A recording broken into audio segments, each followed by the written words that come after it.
கடந்த 2 மாதங்களாவே காவேரி நீர்பிடிப்பு பகுதியில தொடர்ந்து கனமழை பெய்து வந்த நிலையில தற்போது மழையின் தாக்கம் குறைந்ததனால ஒகேனக்கலுக்கு நீர்வரத்து மீண்டும் கடுமையாக சரிந்துள்ளது.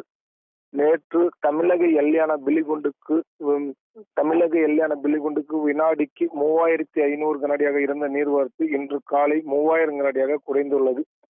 கடந்த 2 மாதங்களாகவே காவேரி நீர்பிடிப்பு பகுதியில தொடர்ந்து கனமழை பெய்து வந்த நிலையில தற்போது நீரின்றி ஒகேனக்கல் பகுதியில வறண்டு போய் காட்சியளிக்கிறத தற்போது பார்க்க முடியும். கடந்த 2 மாதங்களாகவே தற்போது ஒகேனக்கல் பகுதியில் சினி ஃபால்ஸ் மெயின் அருவி பகுதியில தொடர்ந்து ஆர்ப்பரித்து கொண்டிருந்த நிலையில தற்போது மீண்டும் வறண்டு போய் காய்ந்த நிலையில காட்சியளிக்கிறத தொடர்ந்து பார்க்க முடியும்.